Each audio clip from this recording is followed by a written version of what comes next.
Hey, hello everybody. Thank you for coming. Today's speaker is Dr. Hillel Braude. Hillel Braude studied medicine at the University of Cape Town Medical School and obtained a PhD in philosophy, cum laude, with the University of Chicago, studying the invisible thread, intuition in medical and moral reasoning. Dr. Braude also completed postdoctoral fellowship in neuroethics and also in religion and bioethics at McGill University. He is author in the book of Intuition in Medicine, a philosophical defense of clinical reasoning, which came out in University of Chicago Press 2012. He is currently Director of Research at Mifne Center in the north of Israel for treatment of infants with autism and their whole families. And today he's going to speak to us about how can neuroscience improve medical expertise. Thank you very much for coming. Thank you, Amit, for the introduction and the invitation to present today.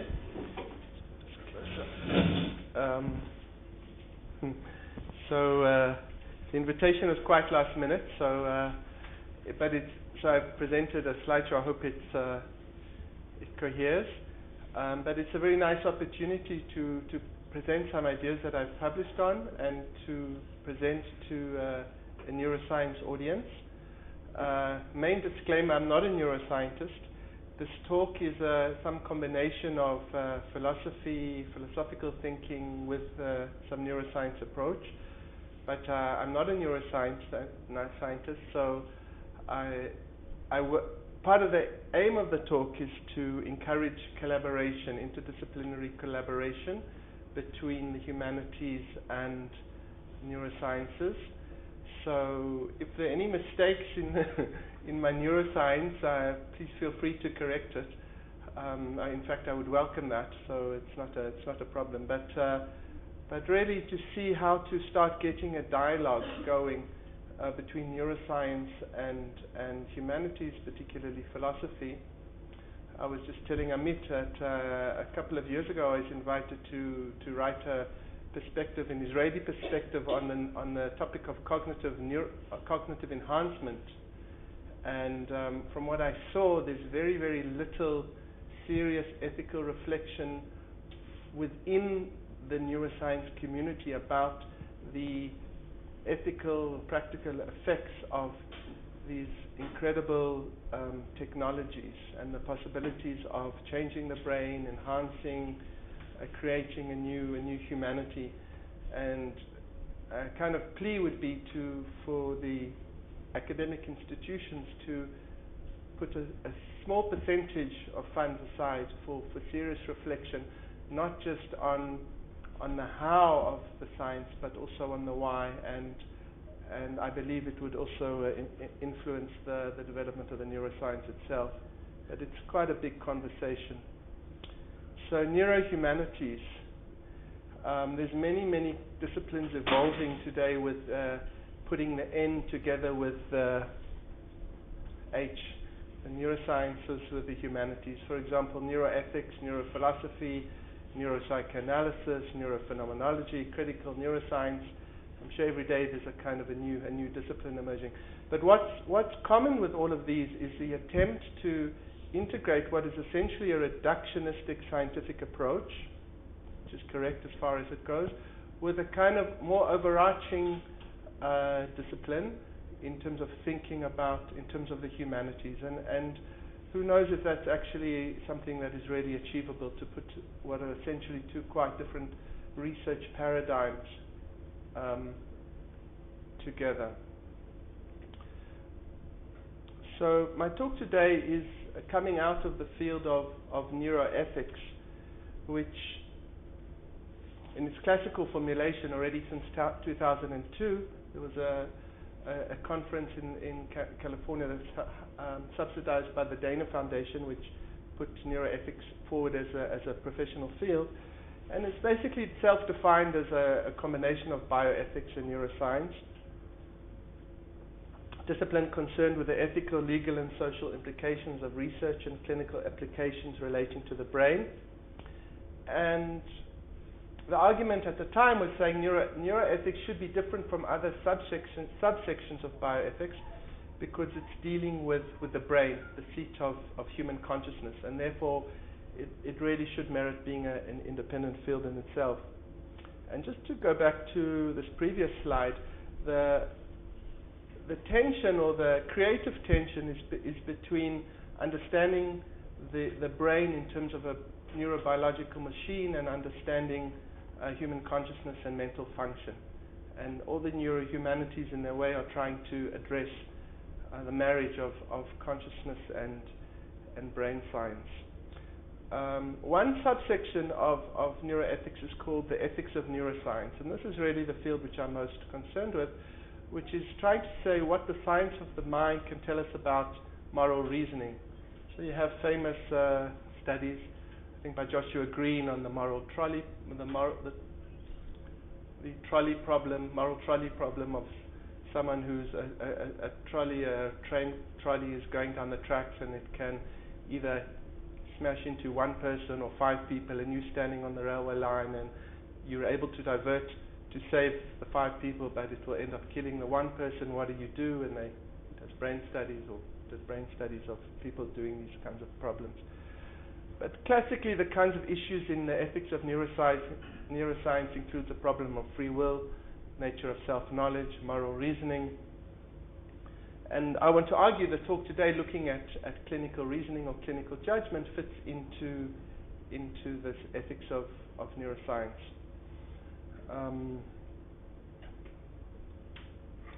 So I was sitting outside, and I had a bit of time to spare, and I was looking at the digital screen and looking at all the wonderful science, and I was thinking, all right, how am I going to introduce this talk and things like that. And I saw a few things. One is that there's a lot of medicine on the ELSC board outside, how brain science will improve the treatment of human disease, Huntington's disease, for example. The other thing I saw was that the importance of the primitive brain in terms of neuroscience of decision making, and that's something that I'm going to be talking a little bit about today in my talk. So I felt there was some kind of relevance in terms of presenting here today. Okay, that one I've done. So my talk today is entitled, How Can Neuroscience Improve Medical Expertise? So the how is in brackets.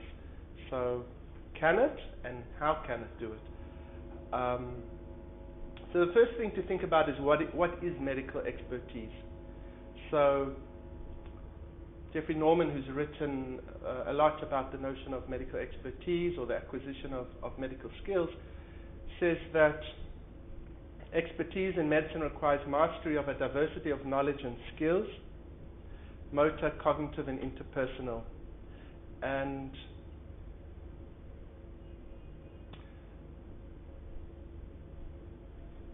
there are 3 elements of medical action and decision making.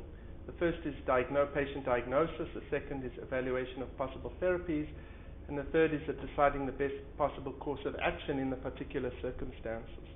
Now, it's possible to apply neuroscience research to all 3 levels of first of all, medical expertise in terms of cognition and in terms of action and in terms of intersubjective relations, and also in terms of the different levels of medical interaction in terms of diagnosis and evaluation of therapies. So at a simplistic level, the first process which I put into the umbrella of clinical reasoning, you can use the tools of cognitive and affective neuroscience to look at the neuroscience of decision making. In terms of looking at therapeutic action, you could look at the neuroscience of action and intentionality. And thirdly, in terms of looking at the intersubjectivity of clinical interaction, you could look at the neuroscience of empathy.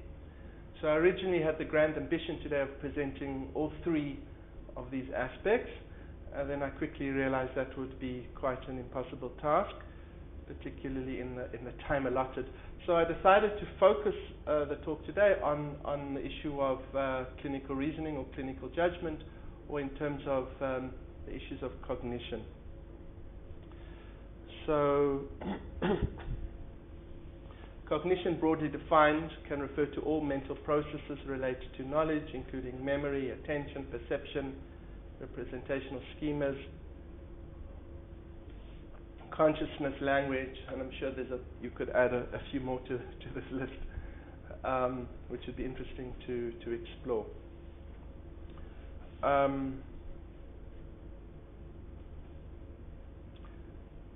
Turning to clinical judgment. So it's kind of interesting to try and define what clinical judgment is. So I wrote an article recently on the notion of skill and clinical judgment, and I did some research trying to find a definition of clinical judgment or clinical reasoning, and it's actually very hard to find a clear-cut definition. But anyway, here's one definition by a well-known physician in the United States, Alvin Feinstein, who originally was a mathematician and then he became a physician, and he wrote a fabulous book called Clinical Judgment. This came out in 1967. But Feinstein wrote that clinical judgment is characterized by concrete knowledge of individual patients. It provides necessary intuitive support for deductive logic, used, for example, to establish the diagnosis and pathogenesis of a patient's disease. So the one main thing of this definition is the emphasis or privilege that Feinstein gives to intuition. And this is something that I've spent a bit of time thinking about, having written a book on clinical intuition. But certainly intuition is important in terms of establishing the intersubjectivity, the intersubjective relation of a clinical encounter. And Feinstein goes on to say that, defines his notion of clinical judgment. Feinstein says that the physician's human sensory organs give a clinician the power to make many observations of which no inanimate instrument is capable. And his human mind enables him to make constant scientific improvements in the way he performs his observations and interpretations. The clinician cannot begin to improve these functions, however, until he recognizes himself as a unique and powerful piece of scientific equipment. So this was written in 1967, something like 50 years later, right? We're now 50 years later. You wonder if this definition will still stand. Is the sensory organs of the physician, are they really what is crucial in terms of human decision making? And one of the things that I've argued for is to think about clinical reasoning or clinical judgment as a form of practical wisdom or phronesis. Has anyone heard of the term phronesis? From Aristotle in his Nicomachean Ethics. Aristotle says something very interesting in his book on ethics. He says that there's certain kinds of wisdom, there's certain kinds of knowledge that are specific to the context. So he says, if you're trying to deliberate over something practical, then you don't necessarily need the skills of a mathematician. He says, and what's important in terms of evaluating knowledge is in terms of looking at the context. And this is basically his definition of practical wisdom as a deliberation about values with reference to the ends of an action. And I argue that clinical reasoning is a very, very specific form of practical wisdom. So I'm not the only one who talks about clinical judgment or clinical reasoning as a form of phronesis. So, for example, Pellegrino and Tomasma, two quite well-known philosophers of medicine, talk about practical wisdom as the virtue. So for Aristotle, practical wisdom is a kind of a virtue. It's a skill that you learn through experience and through good education. You might even say through good breeding to some extent. But it enables us to discern which means are appropriate to the good in particular circumstances. So practical wisdom is not only trying to determine the right end of an action, it also relates to the means of an action, to the technical means. And if you look at this definition, you've got four different kinds of knowledge. You've got scientific knowledge, and you've got technical knowledge, which essentially provides the means to an action, and then practical wisdom, which provides the ends of an action. And there's a whole literary debate in terms of the relationship between ends and means in Aristotle, but I won't really go there now. But one other important aspect of practical wisdom is it has an integrative role, linking the intellectual virtues such as science and technical knowledge with the intuitive wisdom, as well as with the moral virtues as temperance and courage. And so, certainly a good physician needs to have a good sound medical knowledge, has to be able to be technically competent, and also has to have a certain kind of intuitive understanding to understand his or her patient. All right, so this is things that I've argued in my book on intuition in medicine. Now that I've given a plug for my book, I can carry on. So here's a question: is going back to Alvin Feinstein and the sense of intuition as supporting the processes of clinical reasoning. Is this something that can be done better by a computer? So Hubert Dreyfus, you've probably all heard of Hubert Dreyfus. He died about 2 weeks ago, so he was in the news. He's quite a famous philosopher in the United States, also quite controversial in the time. He was a professor in MIT, and then I think he got chucked out of MIT because of his critique of artificial intelligence. He had a big fight with Seymour Papert. And then he went on to Berkeley for the rest of his career. But around the same time that Feinstein was writing his book on clinical judgment, Dreyfus was writing about the limits of artificial intelligence. His first book, What Computers Can't Do, and his second book, The Power of Human Intuition and Expertise in the Era of the Computer. And what Dreyfus basically argued was that human intelligence and expertise depend primarily on unconscious instincts rather than conscious symbolic manipulation, and that these unconscious skills could never be captured in formal rules. And key to this difference is the difference between knowing that, which is basically technical expertise, and knowing how. Knowing how to do something by which can often bypass rule-based procedures. So at the time when he published his books, Dreyfus was critiqued quite soundly by the then developing artificial intelligence community. But in actual fact, with the passing of time, a number of his critiques have been shown to be correct, but have also been taken on board by the AI community. So that today, and I'm sure there are people here in the audience who are much more familiar in terms of the deep neural computation that is able to actually is actually able to simulate the intuitive component of human intelligence.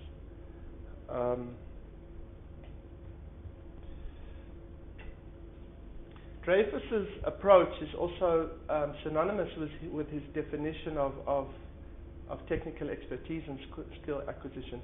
So as you can see from this pyramidal model, Dreyfus and his brother Stuart Dreyfus, Hubert and Stuart Dreyfus, have written about skill acquisition, and it's also quite famous. Their model's also been quite critiqued.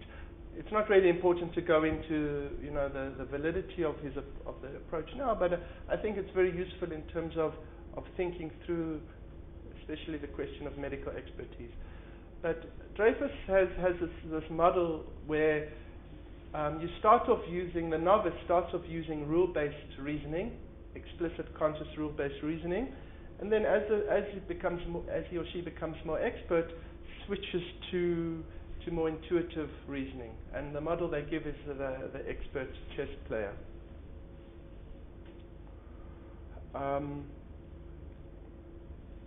So I'm going to look a little bit more detail into the two different models of clinical reasoning. One is pattern recognition, which more explicitly relies on intuitive reasoning, and the second is hypothetical deduction, which more explicitly relies on more explicit formal rule-based reasoning. I don't know if anyone saw the article that came out about 2 months ago by Siddhartha Mukherjee in the New Yorker. where he talks about artificial intelligence. Anyway, I figured this probably most people haven't seen it, but this article, he quotes this article, where by Esteve et al., which appeared in Nature, where basically applied a deep neural network system to diagnose dermatological skin lesions. And what's fascinating about this research is it seems to be pretty successful in being better than physicians, expert dermatologists, in identifying malignant skin lesions. I think it's kind of initial research, but it's definitely following this kind of intuitive artificial intelligence or deep neural networks, and showing that we're beginning to be able to apply it to medical knowledge. But I think particularly in the medical kind of knowledge where one is identifying patterns. So I would argue that it's going to, at this point, is going to still be limited in terms of its application.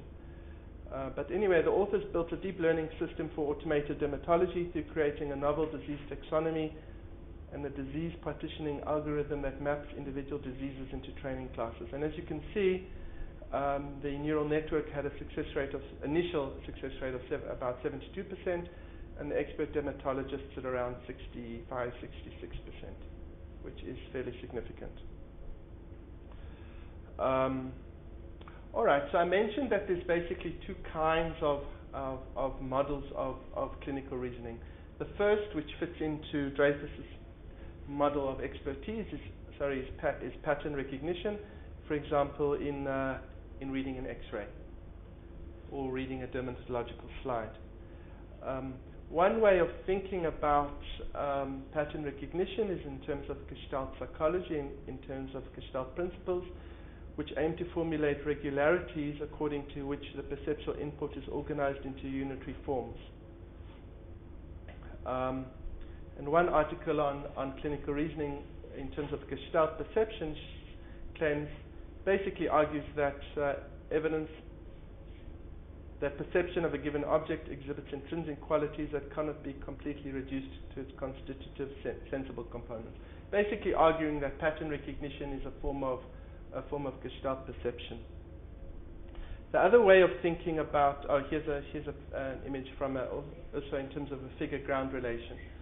So the inhomogeneous differentiation between the green object and the orange or pinkish object and the spatial background presents phenomenal characteristics of the green area, which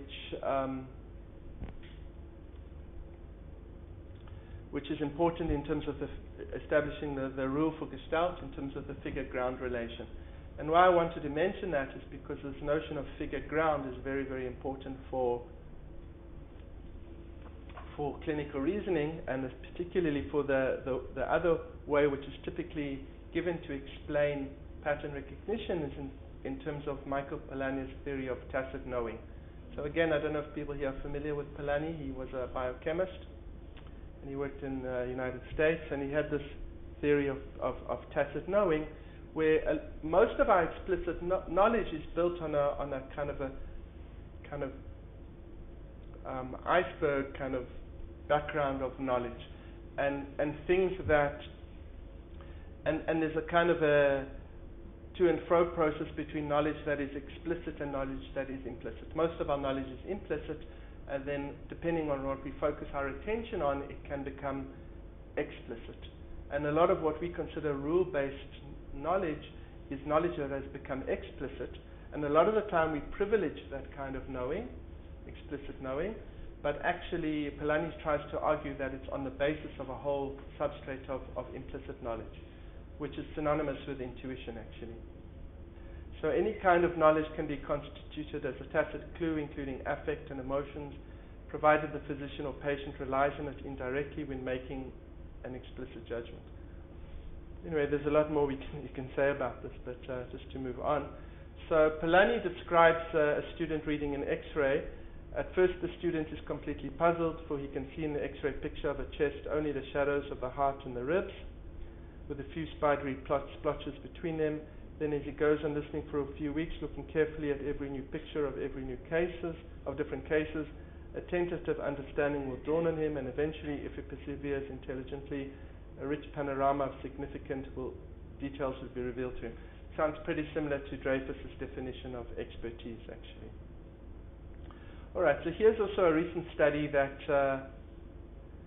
came out, basically doing brain science of expert radiologists, looking on the one hand at a picture of a mnemonic consolidation, the image on the left, and then in the middle of an alligator, and doing brain imaging, and basically showing that when the radiologists are looking at these pictures and coming to diagnoses, there's very, very similar areas, parts of the brain that are lighting up as when they are looking at images.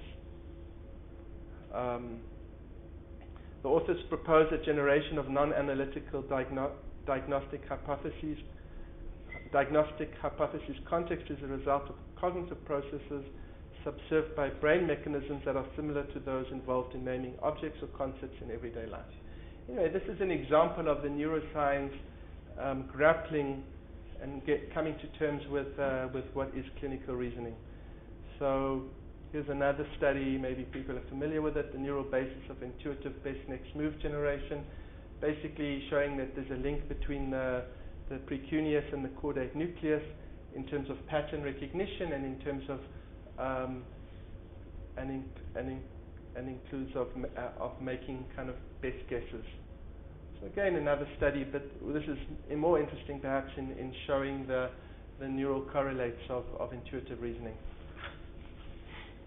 Again, suggesting that we're getting better to understanding and mimicking and improving on human cognition and intuitive, especially in terms of intuitive cognition. Okay, so moving on to the next model of clinical reasoning is the hypothetico-deductive model, and this model is actually more predominant in terms of the literature, although it's probably less predominant in terms of actually explaining how physicians actually think. But according to this theory, a clinician creates working hypotheses and then refines these hypotheses through a gradual process of elimination. So it's rule-based, and it's explicit, and it's cognitivist. And it's often explained or conceptualized in terms of Kahneman and Tversky's heuristics and biases approach. So there's a lot of literature showing that physicians make cognitive errors, not emotional errors, but cognitive biases. The most well-known of these is, of course, the representative heuristic, where physicians make judgments based on how well the patient's presentation matches their own mental prototype for a particular decision, and it ignores decision rules and statistics such as base rates.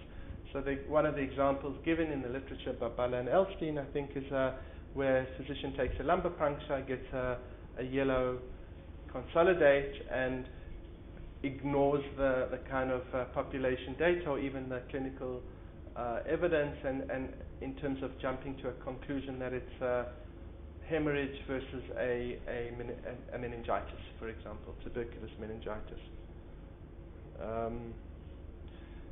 So Cross-Curry has proposed that in order to overcome these cognitive biases, you need a process of cognitive debiasing, where you identify what the bias is through reflection, and you figure out a way of overcoming the bias and maintaining this change in the future. And he's identified a number, I think about 40 different kinds of cognitive biases that humans are prone to, but obviously computers would be less prone to if they are programmed correctly. One of the important things in terms of thinking about debiasing is the notion of metacognition, the activity of monitoring and controlling one's own cognitive activity. And as Cross-Curry defines it, the deliberate disengagement or decoupling from intuitive judgments and engagement in analytical processes to verify initial impressions. So one of the main things that's striking from this kind of debiasing literature is the sense that clinicians' intuitions are are inherently fallible if not irrational. Okay, so here you've got a tension between the pattern recognition approach and the Dreyfus approach, which is relying to a great extent on intuition, and the decision analysis approach, which basically sees human intuitions as inherently fallible, which they are, but also inherently irrational, which I would argue they're not. So there is a kind of a move to try and integrate these two forms of clinical reasoning using the dual process theory, which has been championed by Kahneman in his book Thinking Fast and Slow, although I don't think he was the first to develop it. So the intuitive thinking would be conceptualized in terms of system 1 or type 1 processes, and they are fast, they're automatic and intuitive. System 2, which are slow, explicit and rule-based. So the integrated model of clinical reasoning basically says we need to, these two kinds of systems or processes represent different aspects of the brain, the human brain, and we need a model that will bring them both together. So what this process argues is that certainly an expert clinician will first of all rely on a kind of more explicit, more intuitive hypothesis, and then if the clinician encounters some kind of obstacle or some fact which countervenes against the hypothesis, to then go back and rely on the more rule-based explicit process. So and then the type 1 brain processes will get overridden by type 2 process. So similarly, what are the kind of source of errors in terms of this kind of, so Kroskary writes about the kinds of source of errors in terms of this kind of integrated approach. So, and so here's a list of some of them, but one of them is, he says, if the type 2 system gets so habitual that it actually becomes a kind of a type 1 process, where it becomes an automatic kind of process. So for example, there's a kind of a quote that doctors use in terms of think horse beats, not zebras. That what's most common is going to occur most commonly, and therefore only later, if there's, again, it goes along with this, if you know, the zebras are only going to occur quite rarely, so don't think zebras first. But there are times where you might actually need to think of a zebra. We're from South Africa, so I say zebra. But there is a prejudice again in this kind of approach in terms of it's still thinking that even if a type 2 process is flawed, why is it flawed? It's flawed because it becomes a type 1 process. So again, it's showing this kind of bias against intuition within the decision analysis literature. And I argue that clinical intuition is not irrational, but actually is important in terms of clinical reasoning as a form of practical wisdom, in terms of uniting different elements such as deductive knowledge, information from observation, past experience with groups of individuals, as well as statistical information. All right, so I just want to spend kind of don't have too much to go, but I just want to spend a little bit thinking in terms of going back to this notion of metacognition, because I think it's really important in terms of thinking about different approaches in terms of medicine. So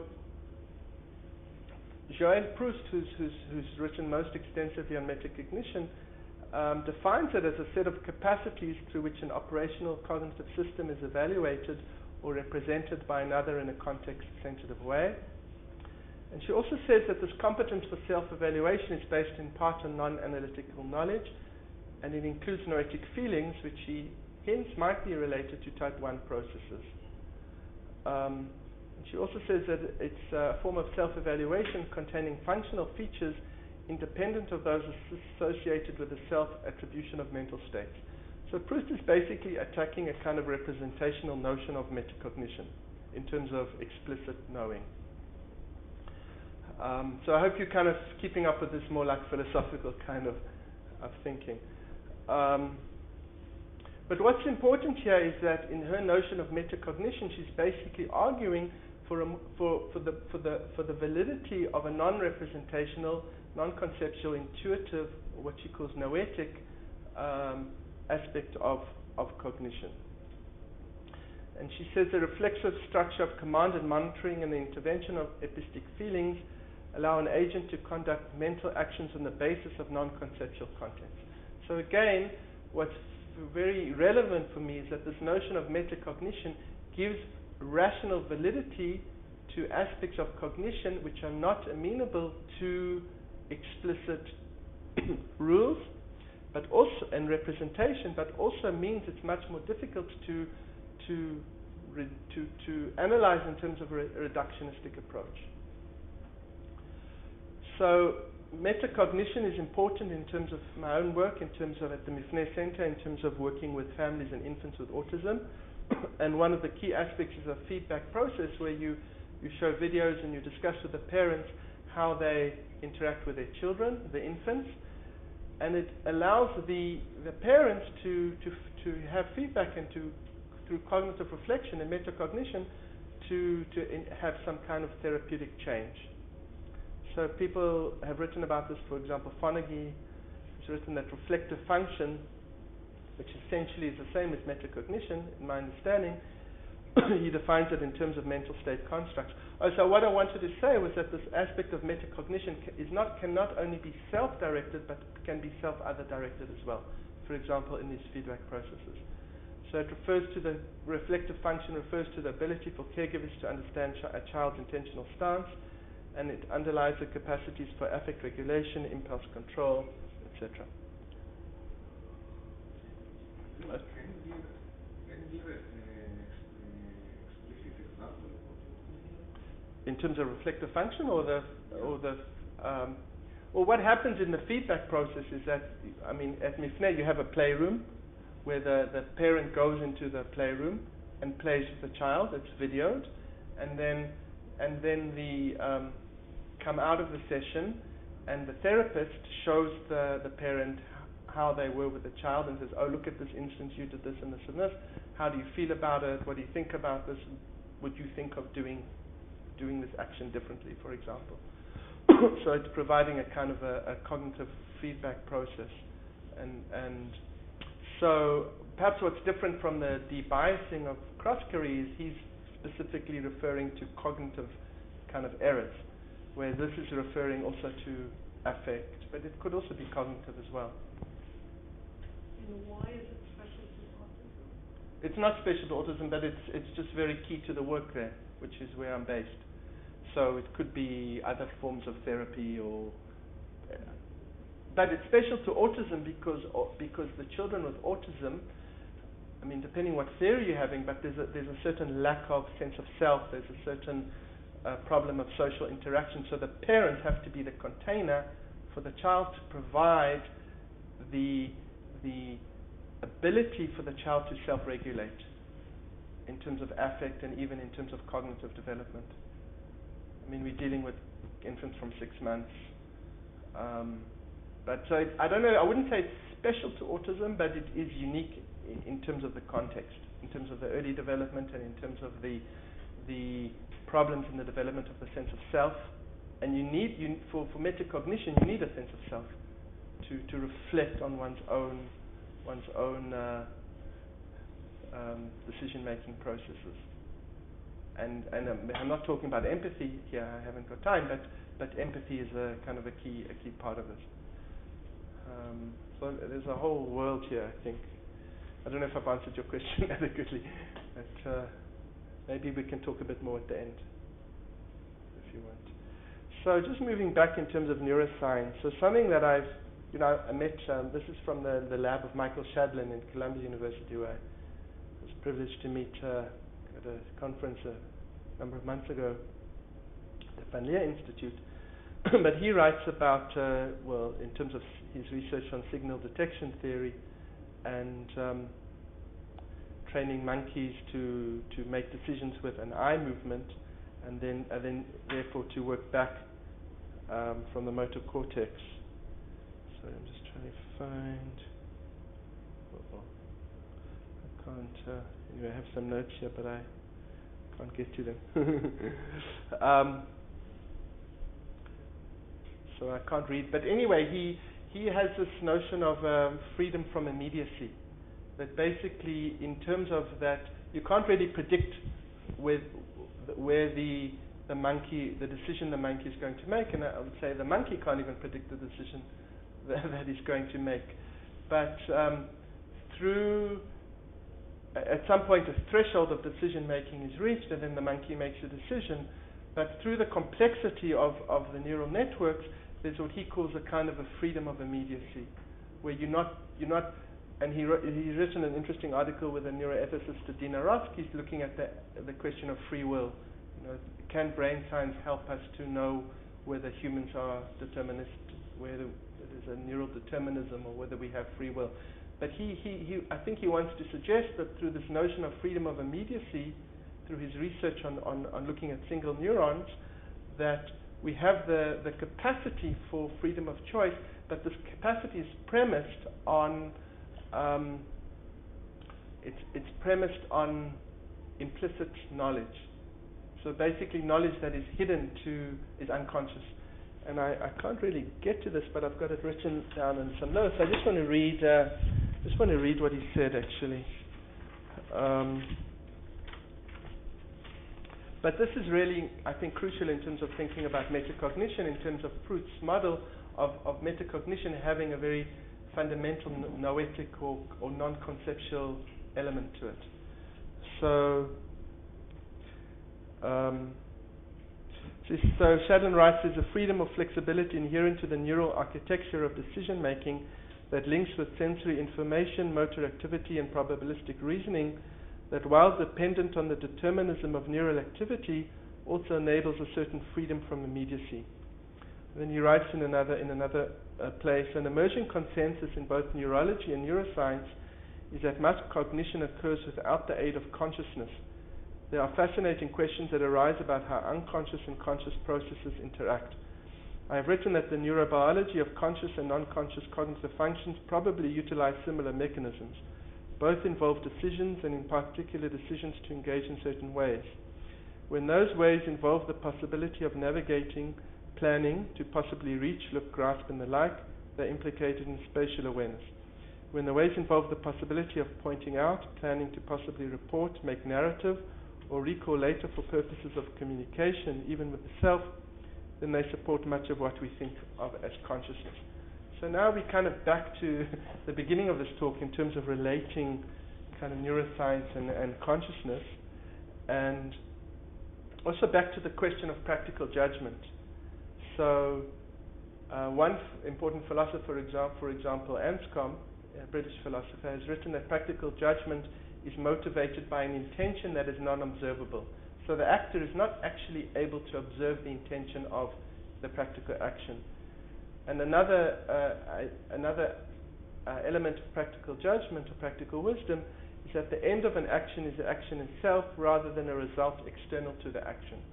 So practical judgment cannot be reduced to some form of technical expertise. It cannot be reduced to some kind of know that, but is always ultimately a form of know-how in terms of the Dreyfus model. And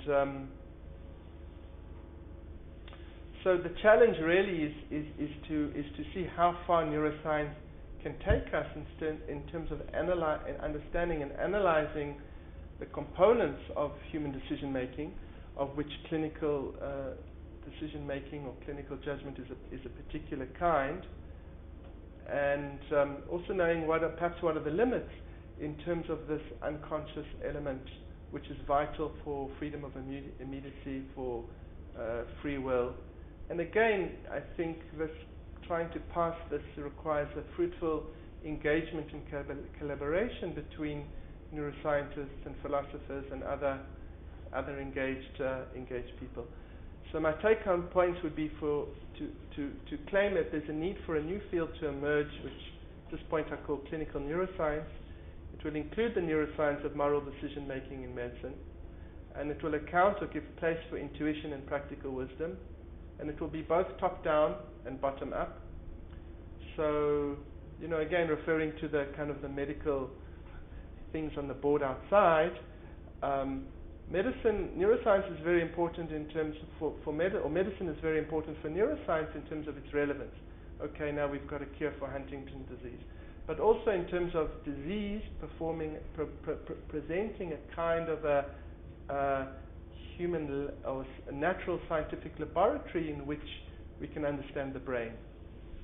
And this typically has been in terms of the work of Lurie and other people, where you look at the kind of the deficits in terms of human function as a way of understanding normal human function.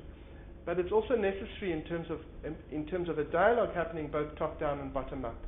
So it's not simply in terms of, it's again going back to what I saw outside in terms of the artifice, in terms of understanding primitive reasoning. It's really, really crucial. We also need to figure out a way of looking at human decision making and having a fruitful dialogue between the bottom up and the top down processes. And collaboration is completely necessary for this. And so I would welcome anyone who'd be interested in trying to look at ways of developing collaborative opportunities in terms of developing a field of neuroethics in Israel, subsection which would be looking at medicine and neuroscience. So thank you very much, and look forward to comments and questions.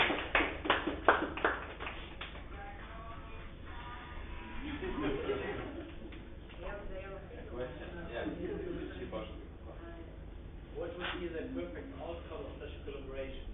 Some new neural networks which we install in hospital and tell all the medicine people or the doctors who are performing better about or significantly better with the details than a doctor?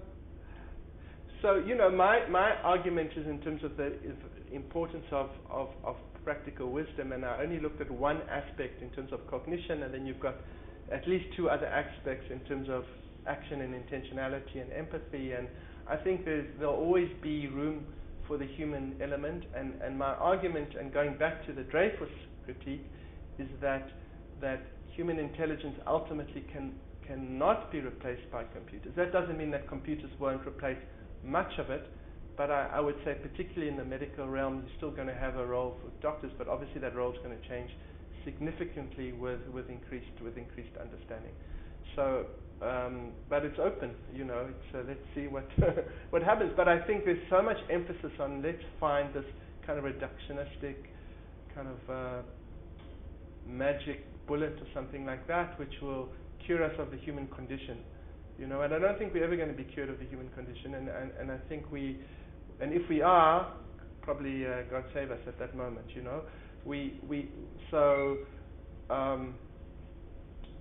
I'm not, I'd rather at this point just leave it completely open and think of, bring people around the table to try and reflect rather than give any magic answers myself.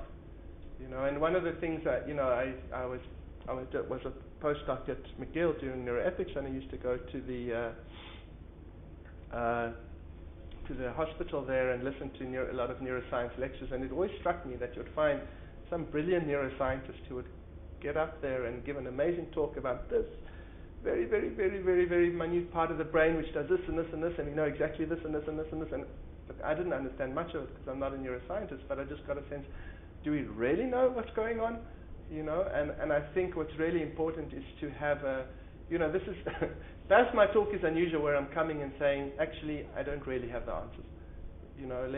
Let's think more.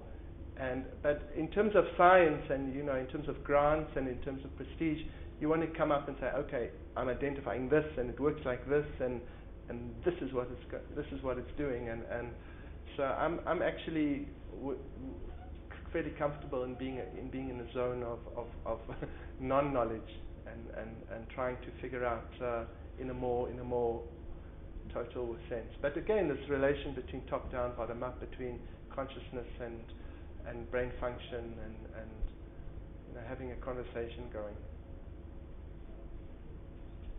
I'm not sure this is relevant, but you are related to Mifne, right?